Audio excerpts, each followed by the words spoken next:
하나님은 섬기는 노예가 되라고 명령하세요. 하나님께서 예수님을 광야로 이끄셨고 그 다음에 이방 땅, 사실 갈릴리라는 곳이 유대 사람들이 보기에는 어떤 곳일까요? 에이, 저 갈릴리 사람들, 이런 그냥 이방 취급해버렸어요.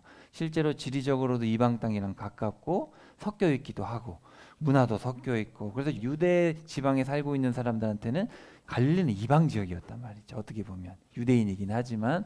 그리고 나중에 그 갈릴리에서 사역하시는데도 우리가 지난 시간에 살펴봤듯이 예수님이 유대인들이 안 들으니까 어디로 가셨어요? 이방 땅으로 가셨잖아요. 거라사 지방도 가시고 질병이어도 일으키시고. 그래서 하나님께서 예수님을 광야로도 보내시고 또 이방 땅 갈릴리로 보내셨는데 거기서마저도 이방인들에게도 보내시는 그런 이야기들을 우리가 살펴봤고, 자, 오늘 우리가 살펴볼 이 8장 22절부터 10장까지 마가복음의 가장 중요한 내용이고 성경 전체에서 가장 충격적인 가르침이 써 있는 내용입니다. 우리가 지난 시간에 갈릴리 사역을 봤을 때 제자들은 예수님을 제대로 보는 것 같아요? 제대로 못 보는 것 같아요? 그렇죠? 그러면은 예수님의 제자들, 예수님을 따라 나서는 사람들, 우와 빵 준대, 물고기 준대, 따라가자. 그 사람들은 눈을 뜨긴 떴는데 사실은 뜨고 있는 거예요? 못 뜨고 있는 거예요? 사실은 그 사람들 다 맹인인 거예요. 물리적으로 육신의 눈은 떠 있지만 영적으로는 맹인인 거죠. 맹인, 앞을 못 보는 사람들. 그래서 오늘 이야기에 보면은 벳세다 맹인의 이야기로 시작해서 여리고 맹인의 이야기로 끝나요. 그리고 8장 27절부터 10장 45절에 보면 예수님이 세 번 똑같은 얘기를 하세요. 세 번. 무슨 얘기를 하실까? 자, 여기 보시면 1번 유대 광야에서 세례 받으시고 시험 받으셨잖아요. 그죠? 그 다음에 이제 갈릴리에서 쭉 사역을 하셨어요. 우리 지난 시간까지 살펴봤고 이제 갈릴리 사역을 정리하시면서 어디로 가시겠어요? 예루살렘으로 갑니다. 사마리아를 거쳐서 예루살렘으로 가시고 이제 우리 다음 주에 예루살렘 보면 이제 끝나게 돼요. 그런 구조인데, 자, 여기 보시면 자, 벳세다에 시작해서 가이사랴 빌립보에 갔다가 가버나움을 거쳐서 쭉 내려와서 요런 여정이에요. 요 여정 속에 예수님이 가장 중요한 얘기를 하고 있어요. 그래서 여러분 지도 보시면은 저기 벳세다에서 가이사랴 빌립보로 갔다가 그리고 거기서 높은 곳으로 가서 예수님이 몸이 변형하세요. 이렇게 하얗게 신처럼 자신을 보여주시고 가장 높은 곳에서 그 다음에 가버나움 거쳐서 여리고로 내려오는데 참 재밌죠. 헐몬산은 몇 미터예요? 와, 백두산보다 높아요. 엄청 높죠. 자, 근데 여리고 보세요. 250 앞에 뭐가 써 있어요? 마이너스가 써 있죠. 여기는 바다보다 250m가 낮은 거예요. 2800이란 말은 바다 높이로부터 2.8km고 여리고랑 사해는 400m예요. 그러니까 엄청 낮은 거죠. 가장 높은 곳에서 가장 낮은 곳으로 지금 내려가고 계신 그 여정 속에서 예수님이 세 가지를 언급하세요. 그래서 제가 한번 설명드렸듯이 핑크빛으로 써 있는 거는 요한복음에만 써 있는 얘기고 마가복음 같은 경우는 이렇게 지금 기록을 하고 있어요. 세례 광야 시험 잠깐 얘기했다가 갈릴리만 쭉 얘기하시고 오늘 같이 살펴볼 얘기는 바로 십자가와 부활에 대해서 얘기를 하는 거예요. 몇 번 얘기했다고요? 이거에 대해서 세 번 얘기하는 거예요. 내가 십자가에 달려 죽을 것이다. 세 번 얘기했어요. 세 번 얘기한다는 건 중요한 거예요? 안 중요한 거예요? 중요한 거예요. 그럼 제자들이 어떻게 반응했을까? 그런 내용들을 한번 보면서 나는 예수님을 바르게 믿고 있나? 이 마가복음은 정말 충격적인 얘기인데 여기가 가장 충격적이에요. 오늘 살펴볼 내용이. 자, 여기 보시면 자, 맨 위에 초록색 보이죠? 벳세다에서 맹인을 고쳤는데 맨 끝에 보시면은 여리고에서 맹인을 고쳤죠. 근데 벳세다 맹인하고 여리고 맹인이 차이가 있어요. 무슨 차이가 있는지를 한번 여러분 잘 보시고, 자, 그 다음에 십자가 1번, 십자가와 부활 2번, 십자가와 부활 3번 보여요? 저기 왼쪽에 굵은 글씨 보여요? 내가 곧 십자가에 달려 죽을 것이다 한 번 얘기하셨고, 그 다음에 중간에 십자가에 달려 죽고 부활할 것이다 두 번 얘기하시고, 또 마지막에 십자가에 달려 죽고 부활할 것이다 세 번 보이죠? 네, 그렇게 구조가 되어 있는데 그 사이에 또 이렇게 사건들이 연결이 되어 있어요. 이걸 제가 차근차근 한번 설명을 드려볼게요. 정말 중요한 얘기고 내 신앙이 진짜인지 가짜인지를 판별할 수 있는 가장 중요한 본문입니다. 그리고 세상 사람들이 또 우리 인간이 가장 듣고 싶어 하지 않은 것들을 건드리고 계시죠. 자, 한번 볼게요. 자, 성경 한번 펴봅시다. 8장 22절. 볼펜이 있으면 성경에다 체크를 해놓으세요. 왜냐면 이렇게 말씀을 배우고 집에 가서 성경에 아무것도 안 써 있으면 기억이 날까 안 날까? 기억 안 나요. 근데 이 성경의 말씀은 일주일에 한 번 듣고 마는 게 아니라 여러분 어떻게 해야 돼요? 이거는 평생 여러분이 붙들어야 될 말씀이고 여러분의 주인이죠. 여러분의 인생의 주인께서 여러분에게 주신 말씀인데 이거를 대충 하면 되겠어요? 안 되겠어요? 제가 예전에 어떤 교회 다닐 때 어떤 청년이 있었는데 어떤 만화책이 있는데 엄청 긴데 너무 사랑한 나머지 구겨지지도 않을 만큼 보존을 해서 읽고 있더라고. 그거를 그 만화책 일본 만화책인데 구겨지면 새로 사요. 그 정도로 그걸 사랑하는 거예요. 제가 그때 충격받았어요. 나는 그만큼 성경을 사랑하지 않는 것 같은 거예요. 이 청년은 만화책이 그렇게 재미있어서 구겨지면 새로 살 정도로 그렇게 아끼는데 우리는 과연 이 생명의 말씀을 붙들고 있는데 이거를 어떤 식으로 대하고 있는가? 정말 내가 섬기는 주님의 말씀이 맞나? 잘 생각해야 돼요. 우리가 마음이 있는 곳에 우리 몸이 가기 때문에 그죠? 중요합니다.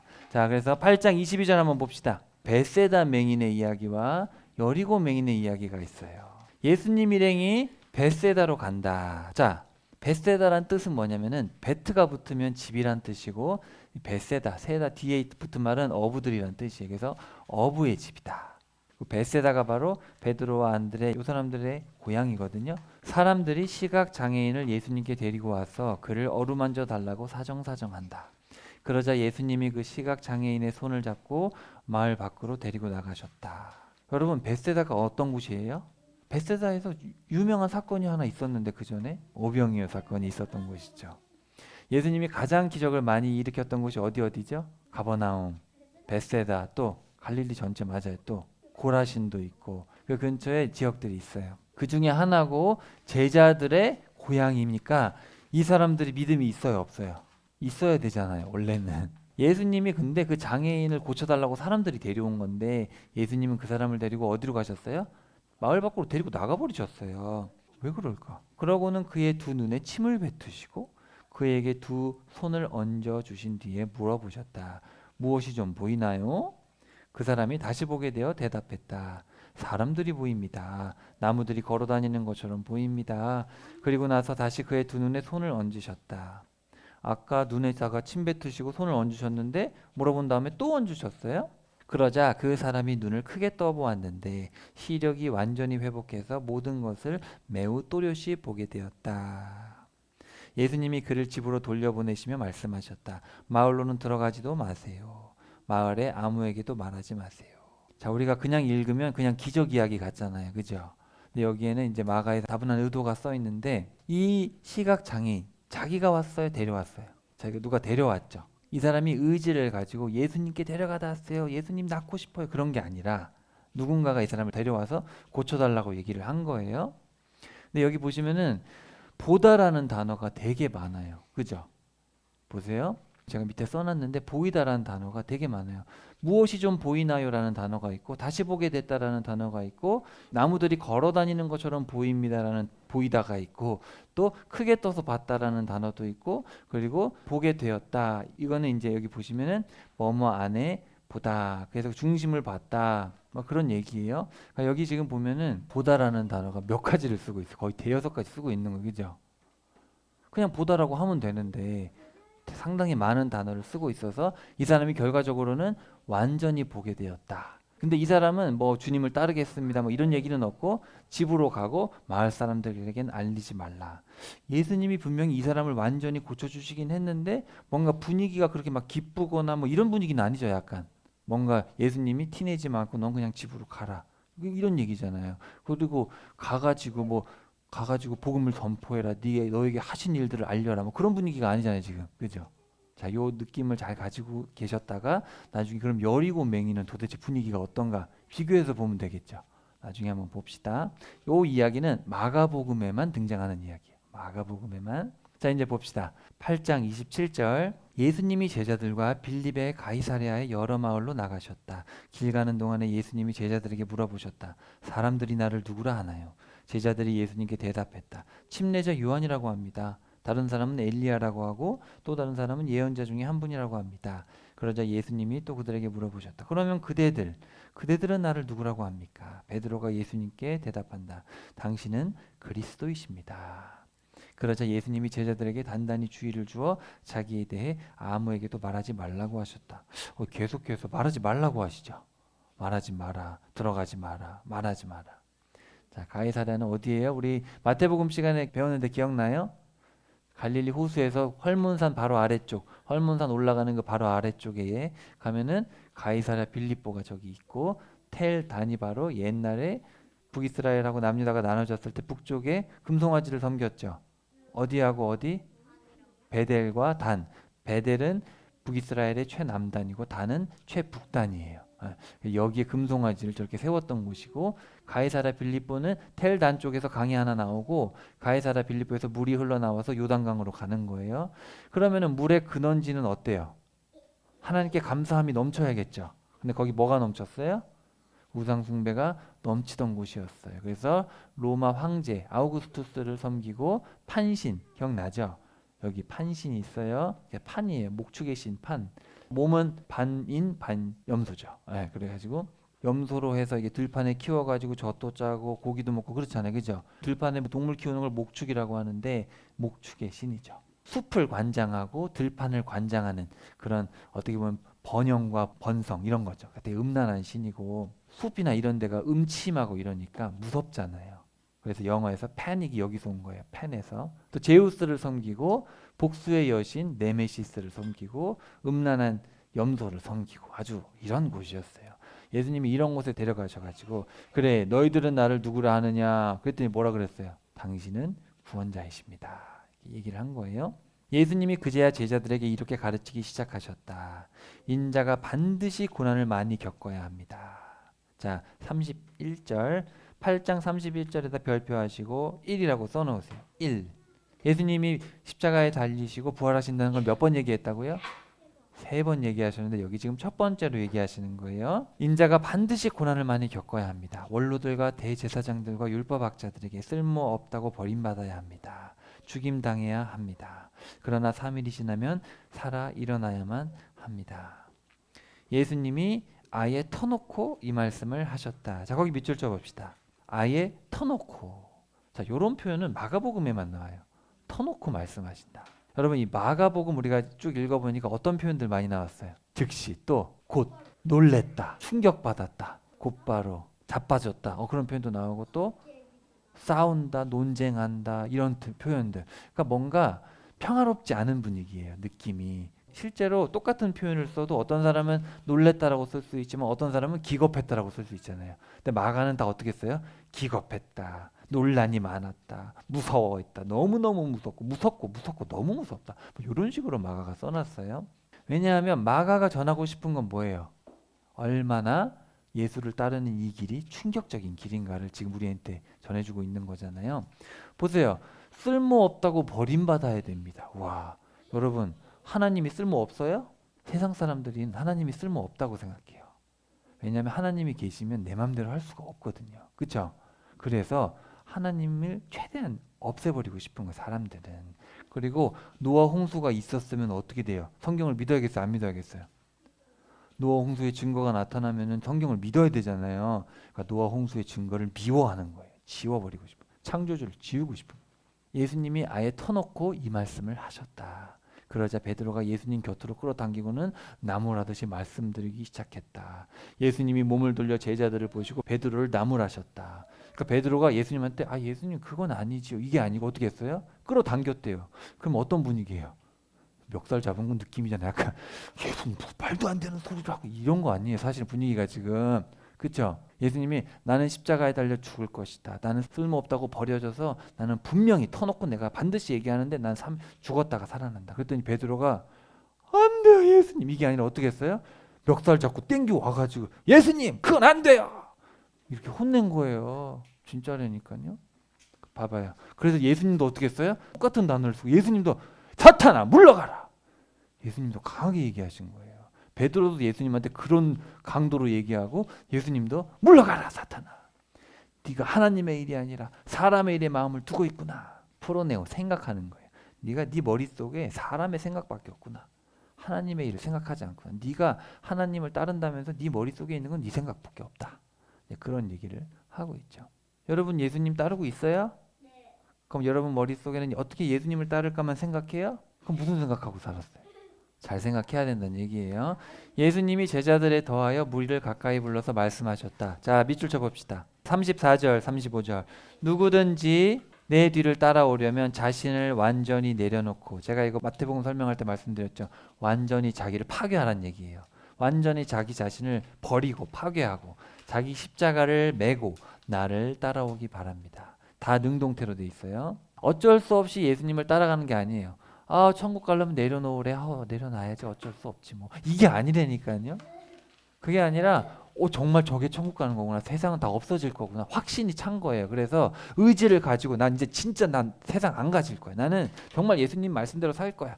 남들이 뭐라 해도 저 사람들은 몰라서 그렇지. 난 이제 아니까 난 내 모든 삶을 주님을 위해 살 거야. 이거예요, 이거. 엄마 아빠 따라서 천국 간신히 가면 땡큐? 그게 아니라니까. 그게 아니에요. 그건 제자가 아니에요.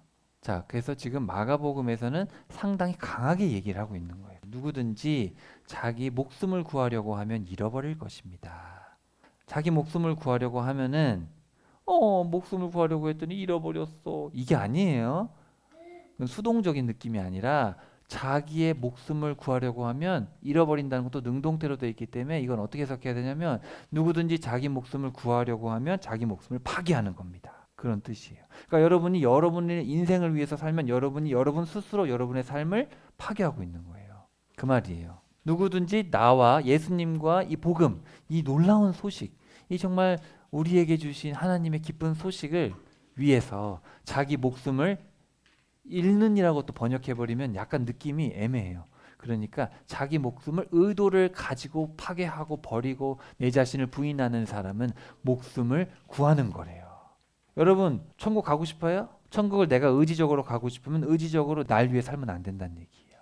이게 말이 돼요, 안 돼요? 내가 성공하려면 내가 최선을 다해야 되잖아. 내 삶을 위해서. 그죠? 우리가 성공하려면 내 삶에 뭘 투자를 하자고 그렇게 생각하잖아요. 그죠? 그러지 말라는 거예요. 내가 살려면 내 삶에 투자하지 말고 하늘에 투자하라는 거예요. 하늘에. 투자는 내 시간을 다 거기다 쓰라는 거예요. 세상 사람들은 다 뭐에다 투자해요? 자기에게 투자하고 또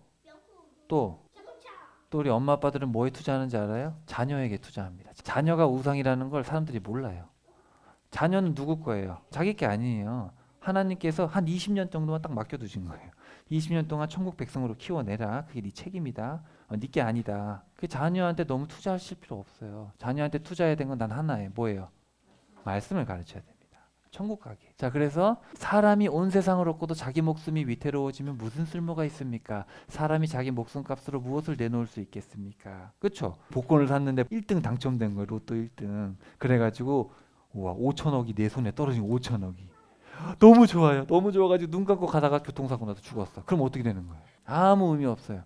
이 시대는 뭐랑 가득 찼어요? 간음과 죄악으로 가득 찼어요. 배신과 죄악으로 가득 찬 세상에서 나와 내 말을 창피하게 여기는 사람이 있다고 합시다. 예수님 전하다가 욕 먹으면 어떡하지? 난 예수님이 부끄러워서 전도 안 할래. 그럼 나도 네가 부끄럽다. 천국 가긴 부끄러워. 넌 지옥 가야겠어. 무섭잖아요. 그죠? 정말 뭐가 맞는 건지 바르게 파악해야죠. 그러면 그가 누구든 인자도 그를 창피하게 여길 것입니다. 거룩한 천사들과 더불어 하나님의 영광 가운데 올 때예요. 예수님 재림하실 때 부끄러워한다는 거예요. 그 사람은.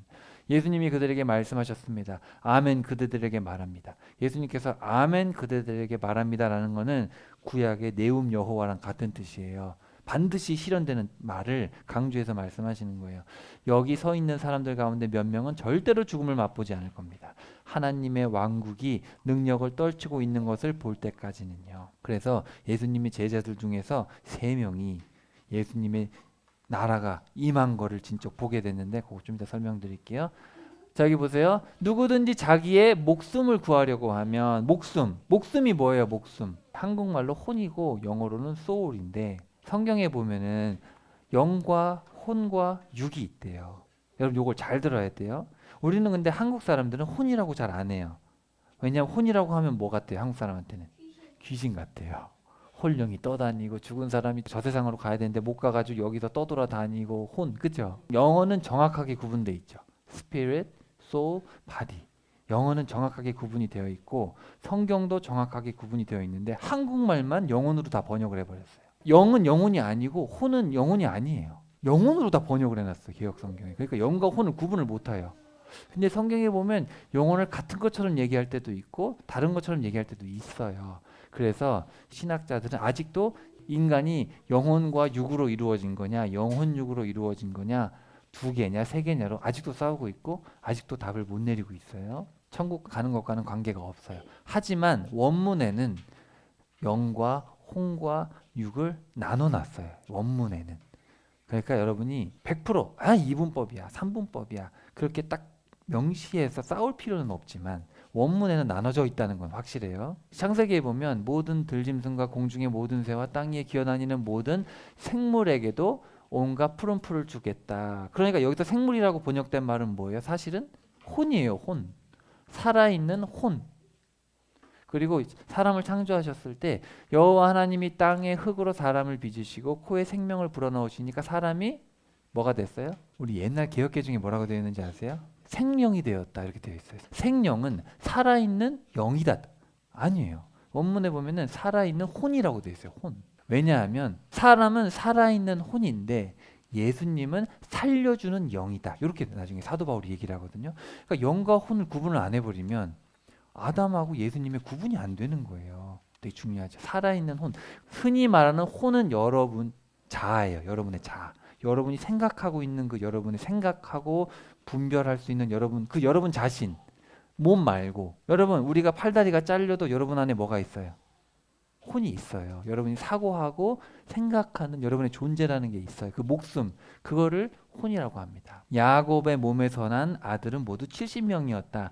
야곱의 몸에서 난 혼들은 모두 70혼이었다. 이렇게 되어 있어요. 이제 되셨어요? 그러니까 혼이라는 거는 목숨을 얘기하는 거예요. 목숨. 그러니까 우리가 혼 했을 때는 귀신을 떠올리는데 자꾸 그걸 버려야 돼요. 성경에서 말하는 혼이라는 것이 바로 여러분의 그 생명을 얘기하는 거예요. 자, 흙은 원래 땅 위로 돌아가고 하나님이 보내신 영은 하나님께로 돌아간대요. 그럼 영은 누가 준 거예요? 영은 흙으로 만드신 다음에 거기다가 뭘 불어 넣었어요?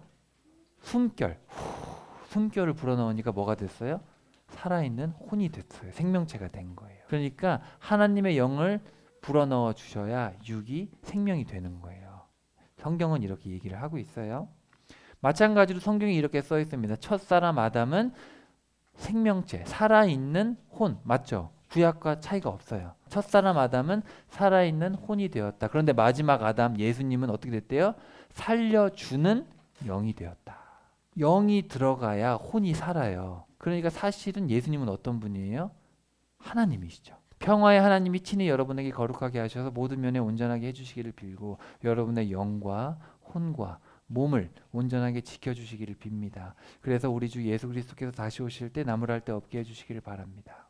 그래서 우리 안에 거룩한 영, 성령님이 안 계시면 어떤 영이 있겠어요? 악한 영이 옵니다. 세상의 영이 와요. 사울에게 기름을 부으셨더니 성령님이 함께 하셨잖아요. 그죠? 근데 성령님이 떠나시니까 누가 왔어요? 사울에게. 악령이 왔잖아요. 죄를 짓는 사람은 마귀에게 속해 있습니다. 마귀는 처음부터 죄를 짓는 자이기 때문입니다. 하나님의 아들이 나타나신 것은 이 일, 마귀의 일들을 없애시기 위해서입니다. 우리 모두가 죄인이란 말이에요. 그러니까 우리 안에 성령님이 찾아오시지 않으면 사실 우리는 무슨 영에 사로잡혀 있는 거예요? 세상의 영, 마귀의 영에게 사로잡혀 있는 거예요. 그럼 여러분 길 가는 사람들 있잖아요. 예수님 안 믿고 열심히 살아가는 사람들 사실 누구에게 잡혀 있는 거예요? 세상의 영에 잡혀 있는 거예요. 세상의 영. 세상의 영이 곧 마귀의 영이죠. 너 마귀 들렸어. 그렇게 표현할 수는 없지만 이 사람들은 뭘 보고 살아요? 세상 사람들은 눈의 욕심, 몸의 욕심, 살림살이 떠벌리기에 사로잡혀 살아가고 있잖아요. 그건 다 아버지께로부터 온 게 아니라 누구로부터 온 거예요? 다 마귀에게서 온 거란 말이에요. 그러니까 사실은 다 맹인이란 얘기예요. 다 맹인이다. 자, 제가 이 영혼육에 대해서 같이 다 나누려면 하루 종일 해야 돼서 이 정도로 여러분 파악을 하시고 영과 혼과 육의 구분이 반드시 있다라는 거예요. 6일 뒤에 예수님이 베드로와 야고보와 요한을 데리고 그들하고만 따로 높은 산으로 올라간다. 아마 헐몬산일 거예요. 거기서 그들이 보는 앞에서 예수님의 모습이 변화되었다. 예수님의 옷이 아주 하얗게 되었는데 세상에 어떤 빨래꾼도 그처럼 하얗게 할 수 없을 정도였다. 그때 모세와 엘리야가 나타나서 예수님과 말씀을 나누고 있었다. 베드로가 끼어들어 예수님께 말씀드리라. 라삐님, 우리가 여기 있는 것이 좋습니다. 우리 세 채 마련하도록 하시지요. 라삐님을 위해 한 채, 모세를 위해 한 채, 엘리야를 위해 한 채요. 베드로는 자기가 무슨 말을 하는지 알지 못했다. 그들이 두려움에 사로잡혀 있었기 때문이다. 자, 여기 밑줄 쳐봅시다. 이 사람이 두려움에 사로잡혔다. 에크포보스란 말은 마가복음에만 나와요. 히브리서 한번 나오고. 그러니까 지금 마가는 계속해서 어떤 표현들을 쓰고 있어요? 충격받았다, 놀랐다 이런 표현들을 다른 사람들은 다른 저자들은 안 쓰는 단어들을 계속 쓰면서 얼마나 이 하나님에 대해서 강조를 하고 있나 몰라요. 그때 구름이 나타나 그들을 휘덮었고 구름 속에서 소리가 났다. 이는 내 사랑하는 아들이다. 너희는 그의 말을 들어라. 하나님이 왜 이런 말씀을 하셨을까? 왜 제자들한테 이런 모습을 보여줄까요? 맞아요. 못 믿으니까. 지금 베드로가 예수님을 뭐라고 불렀어요? 랍비라고 불렀죠. 그리스도라고 했는데 랍비라고 부르잖아요. 물론 랍비라는 게 존경하는 말이지만 사실은 주님으로 불러야죠. 그들은 다급히 둘러보았는데 아무도 보이지 않았고 오직 자기들과 함께 계신 예수님만 보였다. 산에서 내려오는 동안 예수님이 그들에게 단단히 이르시기를 본 것을 아무한테도 이야기하지 말아라. 인자가 죽은 사람들 가운데 일어날 때까지 말이다. 왜 자꾸 말하지 말라 그럴까? 십자가 부활 전까지 왜 말하지 말라 그래요? 신기한 일들, 표적들을 보여줘 봤자 사람들은 거기만 몰두하는 거예요. 보이는 거, 가시적인 거에만. 예수님이 하나님이라는 사실을 깨닫지 못하는 거죠. 그들이 이 말씀을 붙잡고 서로 의논하기를 죽은 사람들 가운데서 일어난다는 이 말씀이 무슨 뜻이냐? 그들이 예수님께 여쭈었다. 율법학자들이 무슨 까닭으로 엘리야가 먼저 와야 한다고 말합니까? 예수님이 대답하셨다. 아닌 게 아니라 엘리야가 먼저 와서 모든 것을 다시 일으켜 세워야 합니다. 그런데 인자를 두고 성경에 인자가 고난을 많이 겪고 무시당하게 될 것이라고 적혀 있는 것은 어떻게 된 일인가? 그러나 그들에게 말합니다. 엘리야가 이미 왔고 또 사람들은 자기들 마음대로 그에게 해버렸어요. 그를 두고 성경에 적혀 있는 대로입니다. 자, 여기 보면 예수님 주변에 누가 나타났어요? 모세와 엘리야. 자, 모세는 어떤 사람이에요? 모세오경, 이 율법을 대변하는 사람이고 엘리야는 어떤 사람이에요? 선지자를 대변하는 사람이죠. 그러니까 모세가 엘리야가 나타났다는 얘기는 뭐예요? 바로 구약 전체를 얘기하는 거죠. 구약 전체 이 모든 말씀이 사실은 예수님에 대한 말씀이고 예수님이 지금 당장 온 분이 아니라 바로 그 구약 내내 함께 하셨던 그분이다라는 것을 알려주고 있는 거죠. 그리고 구약의 말씀대로 누가 왔어요? 엘리야. 바로 이 엘리야는 이제 세례 요한이잖아요. 세례 요한이 왔고 그리고 인자도 이제 많은 고난을 겪게 될 것이다. 근데 제자들은 아직도 이 말씀을 이해를 못해요. 그래서 성경대로 되고 있는 것이다. 이게 알려주고 있는 거예요. 예수님과 세 명의 제자가 남아있던 제자들한테 왔다. 와서 보니 큰 무리가 그들 에워싸고 있었고 율법학자들이 그들과 실랑이를 하고 있었다. 여기 실랑이에도 동그라미 치세요. 지난 시간에 말씀드렸던 건데 이것도 마가복음에 거의 나오는데 막 실랑이를 하고 있는, 싸우고 있는 거예요. 예수님이 보자 곧바로 깜짝 놀라서 거기 밑줄 쳐보세요. 마가복음에만 나오는 단어입니다. 깜짝 놀랐다. 달려와 인사했다. 예수님이 그들에게 물어보셨다. 저 사람들과 무슨 일로 실랑이를 하고 있습니까? 왜 이렇게 깜짝 놀랐을까? 그죠? 그러자 무리 가운데 한 사람이 대답했다. 선생님, 제 아들을 성령님께 데려왔습니다. 말 못하게 하는 영이 붙어서요. 어디서든 그 영이 그 아이를 덮치면 그 아이가 거꾸로 떨립니다. 그 아이는 거품을 울고 이를 갈고 몸이 뻣뻣해집니다. 제가 선생님 제자들에게 그 영을 쫓아내달라고 했지만 그들은 쫓아내지 못했습니다. 너무 불쌍한 아이죠. 귀신이 들려가지고 막 마비가 오는 거예요. 그래서 예수님이 잠깐 세 명의 제자들 데리고 그 산에 올라가 있을 때 데려왔는데 제자들이 못 고치고 있는 거예요. 이 믿음 없는 세대 사람들이 언제까지 내가 여러분 곁에 있어야 합니까? 언제까지 여러분을 받아주어야 합니까? 그 아이를 데려오세요. 그들이 그 아이를 예수님께 데려왔다. 예수님을 보자 그 영은 곧바로 그 아이를 뒤틀어 놓았다. 그 아이는 땅에 쓰러져 거품을 물고 나뒹굴고 있었다. 아이가 쓰러져서 막 땅에 뒹굴면서 입에 거품을 물고 막 있는 거예요. 귀신이 그렇게 하는 거예요. 예수님이 아이 아버지에게 물어보셨다. 언제부터 아이에게 이런 일이 있었나요? 아이 아버지가 대답했다. 어릴 때부터였습니다. 그런 일이 잦았어요. 그 영이 아이를 불 속으로 던져놓고 물 속으로 던졌습니다. 죽이려고 했던 거죠. 그러나 선생님이 하실 수만 있다면 우리를 가슴 아프게 여겨 도와주세요. 예수님이 말씀하셨다. 할 수 있는 일이 있다면이라니요. 또 다른 사본에 보면 네가 많이 믿을 수 있다면 믿는 사람에게는 무슨 일이든 가능합니다. 아이의 아버지가 곧바로 소리쳐 눈물을 흘리며 말했다. 주님, 믿습니다. 믿지 못하는 저를 도와주십시오. 무리가 우르르 달려오는 것을 예수님이 보시고서 더러운 영을 꾸짖으셨다. 말 못하게 하고 듣지 못하게 하는 영아, 내가 너에게 명령한다. 그에게서 썩 나와라. 다시는 그에게 들어가지 마라. 그러자 그 영이 소리를 지르고 아이를 마구 흔들어 놓은 뒤에 나왔다. 아이는 죽은 것처럼 되어서 많은 사람들이 아이가 죽었다고 할 정도였다. 주님이라고 마가복음에 말한 사람은 한 명 딱 있었거든요. 딸이 귀신 들렸던 그 여인이 주님이라 그랬는데 다른 사본에 보면 여기서도 이 사람이 주님이라고 했어요. 이 사본에는 그렇게 돼 있어요. 자, 그래서 눈물을 흘리며 이렇게 이야기를 합니다. 여기 제가 지금 TR이라고 써 있는 건 다른 사본에 그렇게 돼 있어요. 공인본문에 그렇게 써 있는 거예요. 예수님이 아이의 손을 잡아 일으키시자 아이가 일어났다. 예수님이 집으로 들어가셨을 때 따로 여쭈었다. 저희는 왜 더러운 영을 쫓아낼 수 없었습니까? 예수님이 뭐라고 대답하셔요? 이런 종류의 영은 기도 말고는 또는 기도와 금식 말고는 무슨 수로도 나오게 할 수 없습니다. 자, 왜 기도와 금식 말고는 이런 귀신들을 쫓아낼 수 없을까요? 그러면 기도하고 금식하면 다 귀신이 쫓아나가요? 자, 기도와 금식이 뭘까? 마태복음에 보면 예수님이 세 가지 은밀히 하라고 하는 게 있었어요. 구제, 기도, 금식. 이건 다 뭐에 대한 거예요? 관계에 대한 거예요, 사실은. 금식은 뭐예요? 내 몸, 나와의 관계. 내가 올바로 살기 위해서 금식을 하는 거잖아요. 그렇죠? 그리고 구제는 뭐예요? 이웃, 나와 함께 하고 있는 이 이웃을 섬기기 위해서 하는 거고, 기도는 뭐예요? 하나님과 온전한 관계를 위해서 하나님과 소통하는 거예요. 나와 이웃과 사람에게. 그러면은 이거 할 때 은밀히 하라고 하셨어요. 왜 은밀히 하라고 하셨을까? 아침에 교회 와가지고 여러분 이번 주에 저 금식했어요. 제 자신을 버렸어요. 여러분 저 이번에 고아들을 돌봤습니다. 얘기하고 다니고. 맞아요. 7시간씩 기도하고 다녀요. 그러면 안 되잖아요. 그죠? 은밀히 해라. 그러니까 이건 다 사실은 기도와 금식이라는 거는 그 자체도 물론 중요하지만 바로 하나님과의 온전한 관계를 살아내는 그 사람만이 귀신을 쫓아낼 수 있다는 거예요. 금식하고 싶으면 집에서 몰래 웃으면서 뭐 금식하면 돼요. 금식 안 하는 척하고 금식하고. 기도할 때도 같이 안 해도 돼요. 집에 가서 혼자 골방 가서 기도하면 돼요. 구제도. 그래서 기도와 금식, 그래서 기도하고 금식하면서 귀신이 나갑니다 해가지고 산에 들어가가지고 막 기도와 금식만 하고 그런 게 아니라 일상의 삶에서 우리가 하나님과 온전한 관계를 살면서 기도하고 금식하고 선을 베풀며 살다 보면 그냥 귀신은 나간다는 거예요. 대단한 얘기를 하는 게 아니에요, 여러분. 예수님 일행이 거기서 나와서 갈릴레아를 거쳐서 지나가고 있었다. 여기 여러분 중요한 구절이에요. 30절. 그러자 예수님은 아무한테도 알려지기를 바라지 않으셨다. 제자들에게 이렇게 가르치시며 말씀하고 계셨기 때문이다. 자, 밑줄 쳐봅시다. 인자가 사람들 손에 넘겨지고 사람들은 그를 죽일 것입니다. 자, 밑줄 쳐보세요. 몇 번째예요? 두 번째, 2라고 쓰세요. 2. 그러나 인자가 죽었다가 3일 지나면 다시 살아날 것입니다. 그러나 제자들은 그 말씀을 알아듣지 못하고 있었다. 그런데도 그들은 예수님께 여쭤보기를 두려워하고 있었다. 예수님 일행이 가버나움에 들어갔다. 집에 계실 때 예수님이 제자들에게 물어보셨다. 그대들은 길에서 무슨 일로 이야기를 주고받았나요? 제자들은 아무 말도 할 수 없었다. 누가 가장 큰지를 두고 길에서 서로 말다툼했기 때문이다. 뭐 했다고요? 어디서? 길에서 뭐 했어요? 말다툼하고. 예수님은 지금 십자가에 달려 죽을다고 두 번째 얘기하고 있는데 이놈들 뭐 하고 있어요? 야, 내가 최고지. 나 몰라? 베드로. 나 베드로야.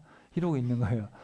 나 몰라? 가룟 유다. 유대 출신이야. 너희들 갈릴리 촌놈들이잖아. 이러고 있단 말이에요. 기가 막힐 일이죠. 근데 여러분 잠언에 보면 어떤 말이 있는지 알아요? 내가 세상 사람들을 보니까 세상 사람들이 하는 모든 수고가 다 남을 짓밟고 올라가기 위해서더라. 이런 말이 있어요. 그러니까 사람들이 열심히 살아요. 장문에서 얘기를 해요. 솔로몬이 보니까 사람들이 열심히 사는데 왜 열심히 사느냐? 남 짓밟고 높은 데 올라가려고 열심히 살더라는 거예요. 다 보니까. 길에다가 동그라미 쳐주세요. 길. 이 길이 왜 중요하냐? 여러분들도 다 길을 걷고 있어요. 무슨 길? 인생길을 걷고 있는 거예요. 여러분도 지금. 여러분 인생길을 걷고 있는데 뭐 하면서 걷고 있어요, 여러분? 아니라고 하지만 다 경쟁하고 있어요. 더 많이 얻으려고. 좋은 집, 좋은 직장. 저 직장 내가 들어가야 돼. 저기 들어가야 내가 연봉 5천만 원 받을 수 있는데 저기 내가 가야 돼. 그렇게 살기 위해서 20년을 써요. 나 노후가 평탄해야지. 그래도 최소한 300만 원씩은 나와야지. 그러고 죽는다니까 사람이. 이제 50부터는 은퇴하죠 이제. 그때 이제 편하게 살려고 이제 여행 다니면서 이제 보통 사람들이 생각하는 그런 삶이 그래요. 20대 때 치열하게 살아야 된다. 그래서 좋은 직장을 취업해서 젊을 때부터 연금을 열심히 돈을 모아라. 그래 노후가 편하다. 그래서 나중에 노후에 이제 자녀들 다 키워놓고 이제 세계 일주도 한번 하고 그렇게 살다가 편안하게 죽는 게 최고다. 여러분 제가 다른 얘기를 하고 싶은 게 아니라 뭐 제자들께 믿음이 없어가 아니라니까요. 이 우리의 모습이에요 지금. 우리도 인생길을 걸어가면서 맨날 하는 게 뭐예요? 이런 거 다 말다툼하면서 살잖아요 우리도. 내가 더 잘하고 있어. 내가 더 잘 믿고 있어. 나 정도는 해야지. 다 그러고 있단 말이에요. 예수님이 자리에 앉으시고 12를 불러 말씀하셨다. 밑줄 쳐봅시다. 별표 2개. 으뜸이 되고 싶은 사람은 모든 사람들 가운데 꼴찌가 돼요. 모든 사람을. 자, 밑줄 쳐보세요. 섬기는 사람이 되어야 됩니다. 여기 섬기는 사람이라고 번역된 말이 뭐냐면 집사입니다. 집사. 여러분 교회 오면 집사님 계시죠? 권사님 계시죠? 집사는 섬기는 사람. 그래서 교회에서 일들을 많이 하는 사람, 일 많이 하라고 집사라고 세워놨어요. 그리고 집사를 열심히 하면 나중에 열심히 하니까 충성하니까 이제 권해보라고 권사를 세웠어요. 그리고 이제 일도 충성하고 그리고 열심히 권하는 사람들은 이제 그래 교회 말뚝 박아라. 그래가지고 이제 장로로 세운 거예요. 근데 사실은 저희 감리교 같은 경우는 다 1년직입니다. 집사 권사 1년직이에요. 1년 그렇게 충성하겠다. 그래서 결단하고 싶은 사람은 이번에 제가 저희 교회를 위해서 충성을 다하겠습니다. 집사로 한번 섬겨보겠습니다. 그럼 집사 하는 거예요. 그 1년 지나면 안 해도 돼요. 근데 마치 이게 계급처럼 돼버린 세상이 돼버렸어요. 집사님 하고 나서 몇 년 지나면 권사, 이제 권사 해야지. 권사 몇 년 하고 나면 장로 해야지. 교회 지도자를 장로라고 하는 거예요. 교회 책임자를. 어쨌든 그래서 섬기는 사람. 여러분 모든 사람의 꼴찌가 되고 싶어요? 자, 꼴찌 되고 싶은 사람 한번 손 들어보세요. 난 꼴찌가 되겠다. 나는 모든 사람을 섬기는 사람이 되겠다. 예수님이 어린이 하나를 데려다가 그 아이를 그들 가운데 세워놓으시고 아이를 팔에 안으시고 말씀하셨다. 누구라도 내 이름 때문에 이런 어린아이 하나를 맞아들이는 사람은 나를 맞아들이는 것입니다. 또 누구라도 나를 맞아들이는 사람은 내가 아니라 나를 보내신 분 하나님을 맞아들이는 것입니다. 그러니까 가장 작은 자를 섬기는 사람이 바로 하나님의 뜻을 행하는 사람이다. 할 수 있겠어요, 여러분? 요한이 예수님께 말씀드린다. 선생님, 우리가 당신의 이름을 내세워 어떤 사람이 귀신 쫓는 것을 봤습니다. 아니, 우리 따라오지도 않는데 저 사람이 예수 이름으로 명한다. 귀신아 물러가라 했더니 귀신이 물러갔어요. 그런데 우리가 그를 막으려고 했습니다. 우리를 따라오지 않았거든요. 우리를 따르지 않고 있기 때문이에요. 그랬더니 예수님 뭐라 그러셨을까요? 그를 막지 마세요. 아무도 내 이름을 앞세워 능력을 내보이는 놀라운 일을 하고도 곧장 나를 나쁘게 말할 수는 없으니까요. 우리에게 맞서지 않는 사람은 우리를 위하는 사람입니다. 그대들이 그리스도의 사람이라고 해서 그대들에게 물이라도 한 컵 주어 마시도록 하는 사람이 있으면 아멘 그들에게 말합니다. 그런 사람은 누구든지 보상을 절대로 잃어버리지 않을 것입니다. 나를 믿는 이 작은 사람들 가운데 하나가 죄의 유혹에 걸려 넘어지게 하는 사람이 있으면 나귀가 돌리는 연자 맷돌, 이 맷돌 얼마나 큰데요? 이따만해요. 이 맷돌을 목에 건 다음에 바다에 던지면 어떻게 되겠어요? 절대 못 나오죠. 이런 큰 맷돌을 목에 건 다음에 바다에 빠지면 헤엄쳐서 나올 수 있어요, 없어요? 같이 죽어요. 그런데 어떤 사람을 죄짓게 하는 사람은 그냥 그렇게 죽는 게 낫겠다는 거예요. 그러니까 절대로 어떤 사람한테 죄짓게 해서는 돼야 안 돼요. 안 된다는 거예요. 그리고 만약에 우리 손이 있는데 이 손이 자꾸 나쁜 짓을 하는 거예요. 이 손이 나도 모르게 자꾸 남의 거를 훔치고 자꾸 텔레비전을 켜고 자꾸 컴퓨터 켜서 나쁜 것만 하는 거예요. 그럼 어떻게 하래요? 이 손을 잘라버리래요. 자르고 지옥에 안 가는 게 낫대요. 그 지옥에 가면은 거기서는 그들을 갉아먹고 사는 벌레가 끝까지 죽지 않고 불도 꺼지지 않는데 우리가 지옥에 가면은 어떤 벌레들이 우리를 계속 갉아먹고 너무 고통스러운데 심지어 몸이 죽지도 않는데요. 그대의 발이 그대를 죄의 유혹에 걸려 넘어지면 발을 잘라버리래요. 이 발이 자꾸 나쁜 곳에 가면 안 되고 나쁜 여자한테 가면 안 되고 저기 술 마시고 담배 피우고 악한 데 가면 안 되는데 자꾸 발이 글로 가요. 그럼 어떻게 하래요? 발을 잘라버리래요. 왜냐하면 발을 안 자르고 괜히 있다가 지옥 가는 것보다 낫대. 왜냐하면 지옥 가면은 갉아먹고 사는 벌레가 끝까지 죽지 않고 불도 꺼지지 않는데요. 그리고 눈이 죄를 짓게 하면 어떻게 해요? 눈을 빼버리래요. 거기서는 그들이 갉아먹고 사는 벌레가 끝까지 죽지 않고 불도 꺼지지 않는데요. 여러분 왜 이렇게 무섭게 경고하실까? 아무리 말해도 믿어요, 안 믿어요? 안 믿어요. 모두가 소금으로 절이듯 불로 절여질 것이기 때문입니다. 직역하면 모두가 불에게 소금침을 받을 것이래요. 이거는 그 당시 문화를 알아야 되는데, 자 여러분 옛날에 이렇게 밀가루 반죽을 해가지고 여기 화덕에다가 흙으로 화덕을 만들고 여기다가 이제 밀가루 반죽해서 이렇게 넣었죠.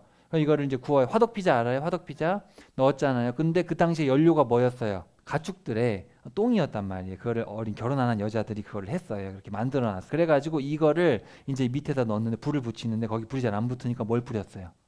소금을 붙였어요. 그럼 소금을 혹시 후라이팬에다가 소금 넣어가지고 새우 해보셨어요? 그러면은 뜨거워지면 소금이 어떻게 돼요? 타타타타타 막 튄단 말이에요. 소금이. 근데 여러분 지옥 가면은 그렇다는 거예요. 소금을 넣으면 불 파바박 튀듯이 그런 고통을 받는다는 거예요. 야, 그런데 가고 싶어요? 무시무시하죠. 지옥이 그렇게 무시무시하다는 거예요. 지옥의 고통이라는 게. 불에다가 소금을 넣으면 소금이 팍 튀어요. 막. 근데 우리가 지옥에 가면 고통이 그렇다는 거예요.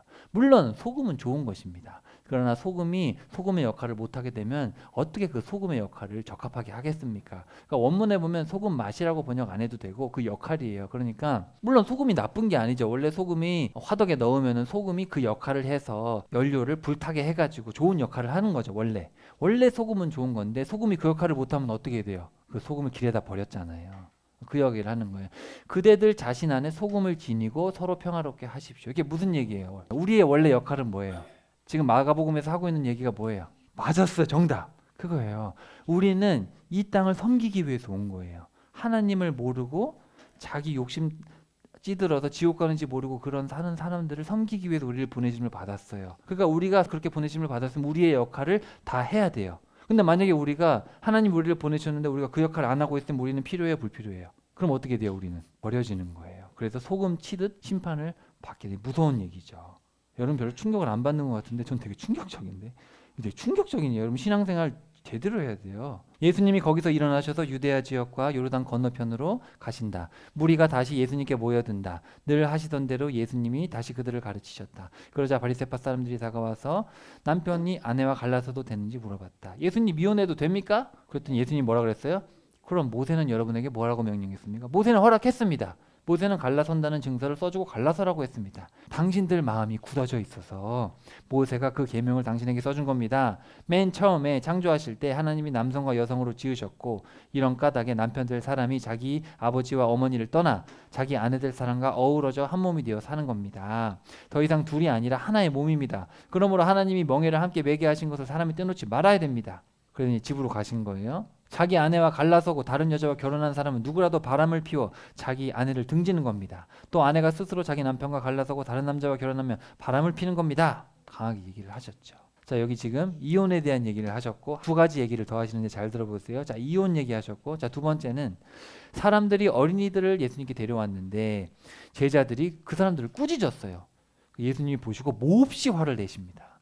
어린아이들이 나한테 오도록 내버려 두세요. 막지 마세요. 하나님의 왕국은 이런 사람들의 것입니다. 아멘. 그대들에게 말합니다. 하나님의 왕국을 어린아이처럼 받들지 않는 사람은 누구라도 절대로 하나님의 왕국에 들어가지 못합니다. 그러고는 어린이를 안아주시고 그들에게 두 손을 얹어 복을 빌어주셨다. 이혼을 하는 거는 마음이 어떻기 때문에? 굳어져 있어서. 어린아이를 영접하지 않은 이유는 뭐예요? 맞아요. 그것도 굳어져 있는 거예요. 겸손하지 않아서 그런 거예요. 또 하나, 자, 어떤 사람이 왔어요. 무릎 꿇고 예수님께 여쭤봤어요. 선생님, 제가 어떻게 해야지 영혼을 상속받습니까? 왜 나를 선하다고 합니까? 하나님 한 분 말고는 선하지 않습니다. 계명들을 당신이 알고 있죠. 사람을 죽이지 말고, 배우자가 아닌 사람들하고 잠자리하지 말고, 도둑질하지 말고, 거짓 증언하지 말고, 속이지 말고, 어머니와 아버지를 받들어 모셔라. 아, 선생님, 그건 제가 어릴 때부터 다 지켰습니다. 근데 예수님이 그를 보시고 사랑스럽게 여기셨어요. 아유, 잘했네. 그래서 그에게 말씀하셨다. 근데 빠진 게 하나 있어요. 가서 그대에게 있는 것을 다 팔아 가난한 사람들에게 주세요. 그러면 그대가 하늘의 보물을 차지할 겁니다. 그리고 이리로 와서 십자가를 지고 나를 따르세요. 그 말씀에 자 밑줄 쳐봅시다. 충격을 받고 괴로워하면서 떠났다. 여러분이 가진 성경에는 십자가를 지고라는 말은 없을 거예요.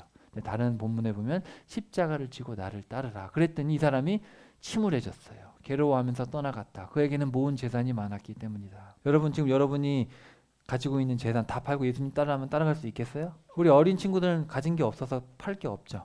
엄마 아빠들 아파트 다 팔고 갈 수 있겠어요? 자, 우리 또 나이가 드신 분들이 노후 준비하기 위해서 이제 또 노후 준비하고 있잖아요. 그거 다 내려놓고 예수님 따라오래요. 쓸 재산이 많은 사람이 하나님 왕국에 들어가기가 얼마나 어려운지요. 제자들이 예수님께 말씀에 놀랬다. 자, 밑줄 칩시다. 놀랬다. 이 놀랬다, 담배오라는 단어도 마가만 쓰고 있어요. 그러자 예수님이 제자들에게 말씀하신다. 자녀 여러분, 재물을 의지하는 자는 하나님의 왕국에 들어가기가 얼마나 어려운지 낙타가 바늘기로 빠져가는 것이 부자가 왕국에 들어가는 것보다 더 쉽습니다. 제자들은 너무나 놀랐다. 자, 밑줄 쳐봅시다. 너무나 놀랐다. 그러면 도대체 누가 구원을 받을 수 있습니까? 예수님이 그들을 보시고 사람으로서는 할 수 없지요. 그러나 하나님은 그렇지 않아요. 하나님은 모든 것을 하실 수 있기 때문입니다. 베드로가 예수님께 말씀드렸다. 예수님 보세요. 우리는 모든 것을 버리고 당신을 따랐습니다. 아멘. 그들에게 말합니다. 집이나 형제나 자매나 어머니나 아버지나 자녀나 농토를 나를 위해서 또 복음을 위해서 내려놓는 사람이 있다고 합시다. 그런 사람은 지금 이 시대에 집과 형제와 자매와 어머니와 자녀와 농토를 100배로 받을 것입니다. 비록 뒤쫓기는 괴롭힘, 박해를 받겠지만요. 그리고 오는 세상에서는 영원한 생명도 받을 것입니다. 여러분이 모든 것을 버리고 예수님을 따라가면 사실 모든 것을 얻게 된다는 거예요. 박해도 받겠지만 결국은 얻을 것이다. 그리고 궁극적으로 영생도 얻게 될 것이다. 자, 밑줄 쳐봅시다. 으뜸이었다가 맨 끝이 되고 맨 끝이었다가 으뜸이 될 사람도 많을 것입니다. 자, 그래서 여기 지금 세 가지 이야기가 나오죠. 처음에 뭐 나왔죠? 이혼의 이야기. 두 번째 어린아이의 이야기. 그 다음에 영생을 구하는 돈 많은 사람의 이야기. 이 이야기를 통해서 지금 책망하고 계신데 뭐예요? 우리의 마음이 굳어있다는 거예요. 어린아이 같지 않아요. 어린아이 같이 잘 믿는 척하면서도 사실 우리 마음속에 뭐가 있어요? 돈이랑요. 돈. 이 완악함. 인정하기 싫지만 여러분 사실은 다 돈입니다. 다 돈이에요. 불신앙의 지표들을 다 살펴보면 근본은 다 돈이에요. 돈. 그래서 지금 전곡을 때리고 있는 거예요. 결국 너를 돈 때문에 그런 거 아니냐. 너 그거 내려놓지 못하는 거 아니냐.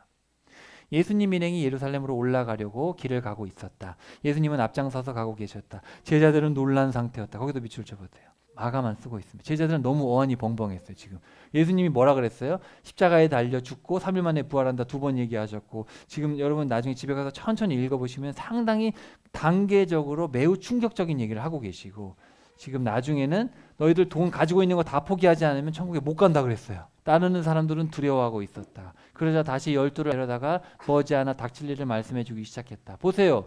세 번째입니다.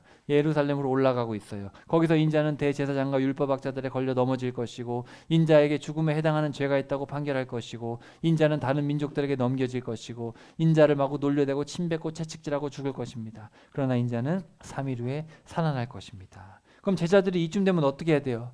주여 저의 믿음 없는 것을 불쌍히 여기소서 그래야 되잖아요. 근데 보세요. 세베대의 아들 야고보와 요한, 셋째 넷째 제자들이 왔어요. 예수님 부탁드릴 게 있는데 좀 들어주시면 좋겠습니다. 그래, 뭐 해주면 좋겠느냐.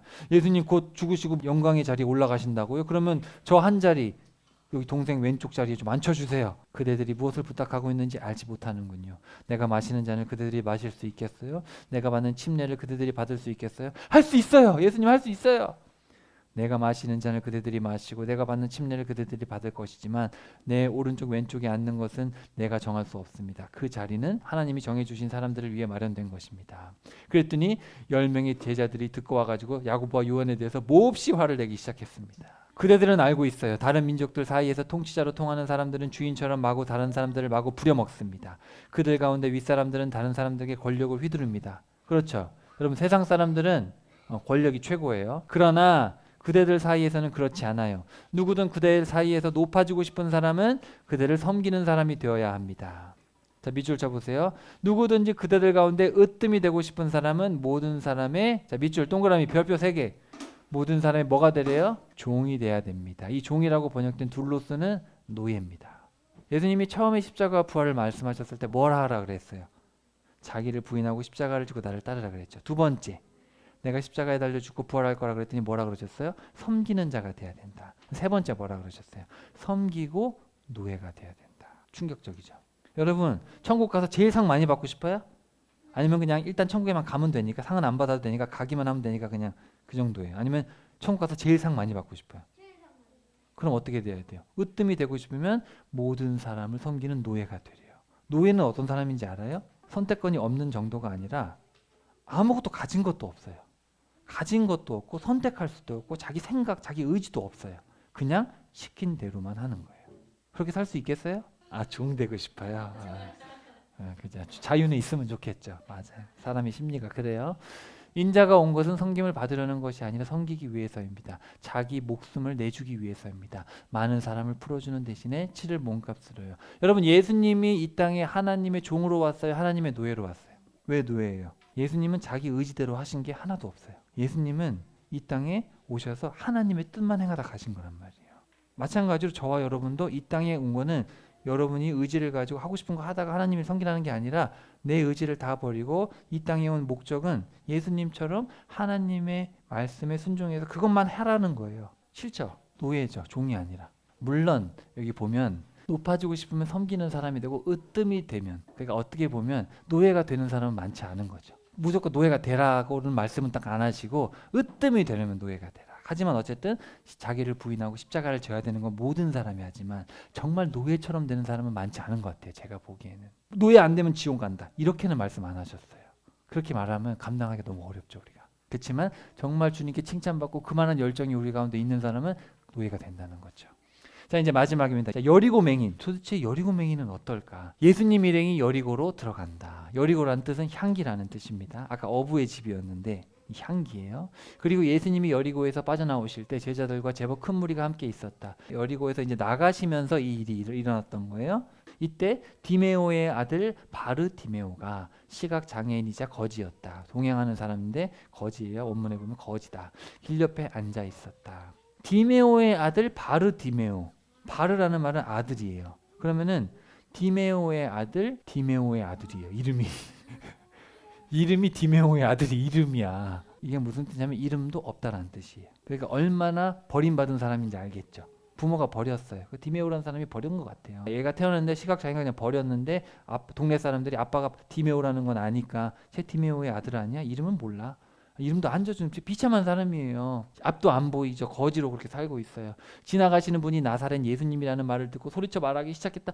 다윗의 자손 예수님, 저를 불쌍히 여겨주십시오. 많은 사람들이 그를 꾸짖어 조용히 하라고 했다. 그러자 그는 오히려 더욱 크게 소리쳤다. 다윗의 자손이여, 저를 불쌍히 여겨주세요. 몇 번 외쳤어요? 아까 예수님이 몇 번 안수하셨죠? 눈에 몇 번, 침 뱉고 몇 번 눈 하셨어요? 2번이에요. 이게 지금 대칭을 이루고 있는 거예요. 2번. 근데 여러분, 저는 이 본문을 읽으면서 우리가 이 전까지 지금 예수님의 가르침을 듣고 나니까 내가 과연 그렇게 살 수 있을까라는 두려움이 생겨요, 안 생겨요? 저는 좀 생기더라고요. 내가 과연 이 십자가의 길을 걸어갈 수 있을까? 나도 모르게 주님, 절 불쌍히 여겨주세요. 저 그렇게 못할 것 같아요. 절 도와줘. 그렇게 하고 싶은데 못하겠어요. 저를 구원해 주세요. 이 세상의 유혹 버리고 정말 진리대로 살고 싶은 마음이 제 안에 있는데 저도 천국 가고 싶고 저도 정말 노예처럼 살고 싶어요. 그게 맞다는 걸 알고 있어요.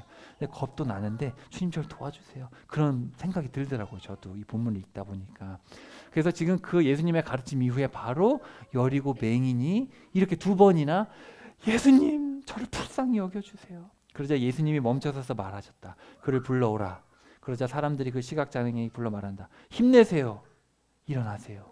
자, 우리 힘내세요. 기억나요? 타르세요? 뭐예요? 그 길을 가세요. 그런 얘기죠. 용기 내세요. 지금 부르시네요. 용기 내서 예수님께 갑시다. 일어나세요. 자, 여기다 밑줄 한번 쳐봅시다. 10장 50절에 별표하세요. 그러자 그가 뭐를 벗었어요?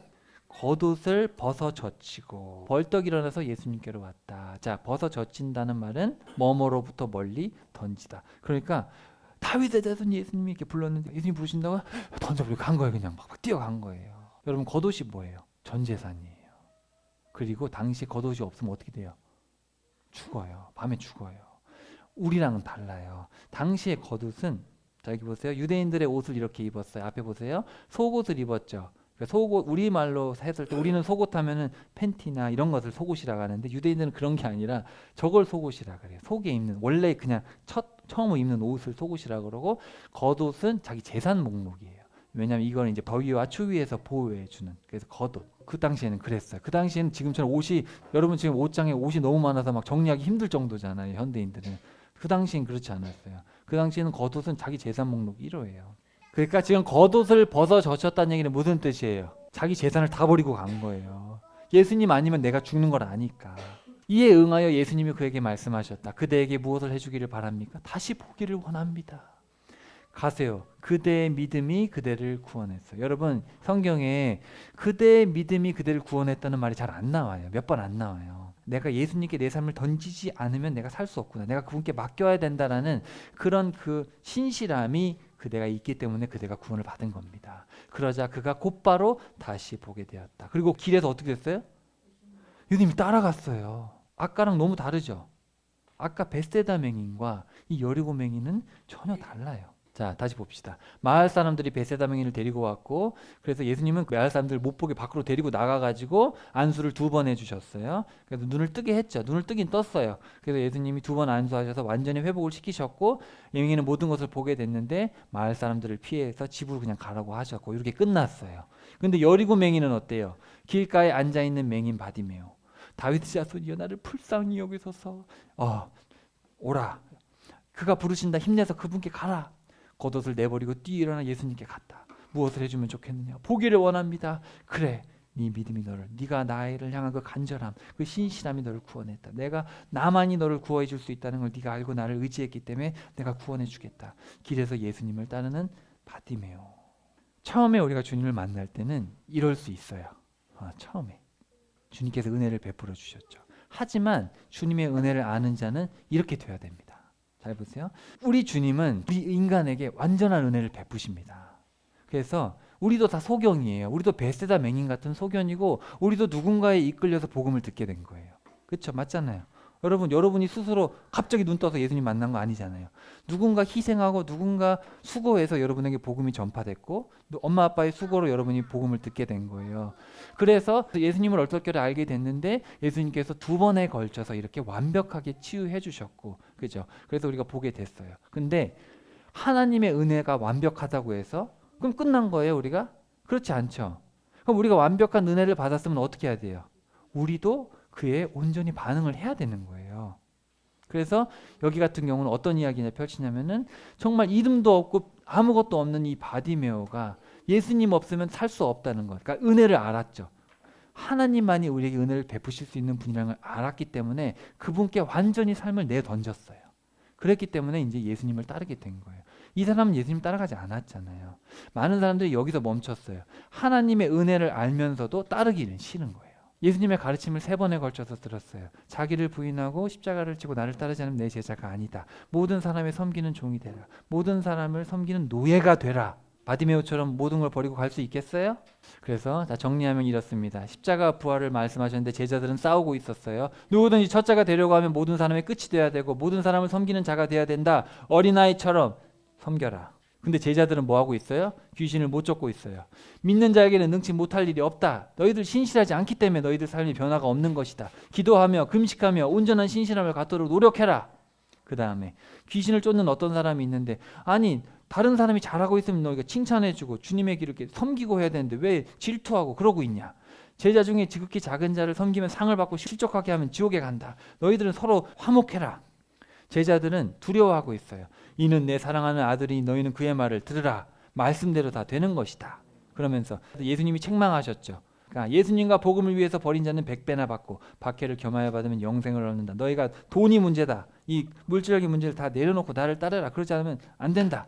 먼저 된 자가 나중되고 나중된 자가 먼저 된다. 그러면서 첫 번째와 세 번째 제자가 되려면 자기를 부인하고 자기 십자가를 지라. 예수님과 복음을 위해 목숨을 버려야지 구원을 받는다. 이걸 부끄러워하면 재림 때 부끄러움을 당할 것이고 누구든지 크고자 하면 섬기는 자가 되고 으뜸이 되려면 모든 사람의 노예가 돼야 된다. 인자는 섬기고 목숨을 대속물로 주려고 한다. 우리는 둘 다 맹인이지만 베세다 맹인 하나님의 은혜를 알고 거기서 끝날 거냐 아니면 이제 그 은혜에 반응해서 겉옷을 버리고 따라 나선 그 바디메오 같은 이름도 없었던 그 사람 그렇지만 예수님을 만나고 모든 것을 벗어던지고 예수님을 길가에 따라가는 그런 헌신하는 삶을 살아갈 거냐 결정해라. 이게 지금 마가복음의 메시지예요. 충격적이죠. 자, 여러분 앞에 그림 보세요. 여러분 예수님의 길 화려한 길이에요? 사실은 어떤 길이에요? 피 흘리는 길이죠. 여러분 예수 믿는 게 이래 보이지만 예수 믿으면 고상할 것 같고 아름다울 것 같고 예수님이 십자가 길을 걸어가셨죠. 예수님이 걸어가신 길이 좋은 길인 줄 알았더니 피 흘리신 길이었어요. 그래서 이걸 알았던 사람들 어떻게 됐어요? 다 예레미야, 스데반, 사도 바울 다 어떤 길을 걸어갔어요? 고난의 길을 걸어갔어요. 왜 걸어갔어요? 그 길을?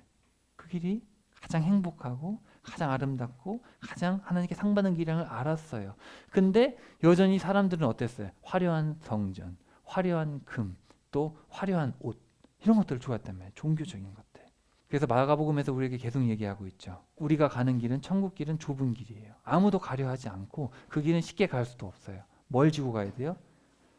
자기 십자가를 지고 가는 길이고 모든 사람들이 어디로 가요? 이 길을 가고 있어요.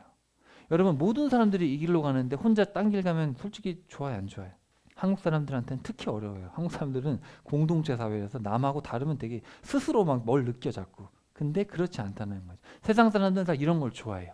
화려한 거. 여러분 TV나 보면은 맨날 유튜브 보면 뭐예요? 연예인들 맨날 스포트라이트 받는 거. 연예인들 잘 먹고 잘 사는 거. 다 이런 거 하잖아요. 연예인들 여행 다니고 연예인들 많이 맛있는 거 다 먹으러 다니고 요즘에 맨날 TV 보면 다 이거예요. 좋은 집. EBS 교육방송에서도 좋은 집 나와요. 맨날.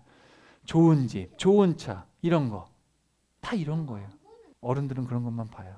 근데 보세요. 우리 믿는 사람들은 어렵고 가난한 사람들 도와주고 남들 다 놀고 있을 때 우리는 같이 기도하고 회개하고 그리고 남들이나 복음 전한다고 막 욕하고 쟤 미친놈 아니야? 저 천국이 어딨냐? 우리가 원숭이에서 사람 됐지 무슨 창조냐? 미친 거 아니야? 근데 우리는 웃으면서 맞아주고 바보 같죠?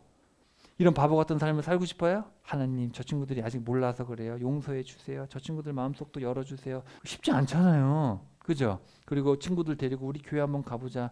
이거 쉬워요? 어려워요? 남들은 다 이러고 있는데 그죠? 친구들 지금 뭐하고 우리 안 믿는 친구들 지금 뭐하고 있겠어요 지금? 게임하고 만화 영화 보고 방탈출 게임 가가지고 방탈출하고 있고 막 그러고 있을 거 아니에요 지금. 백화점 가서 맛있는 거 먹고 있고. 근데 우리는 교회 와서 말씀 듣고 기도하고 회개하고 성찬하고 좋은 일이에요 안 좋은 일이에요? 세상 사람들이 보기에는 미련한 짓이지만 우리는 그 길이 진리의 길이라는 걸 알고 있잖아요. 그렇죠?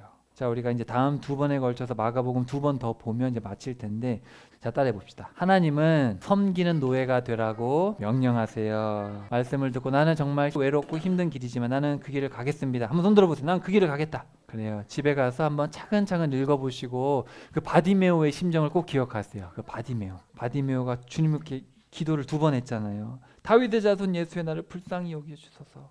우리도 얼마나 불쌍해 우리도 그렇죠?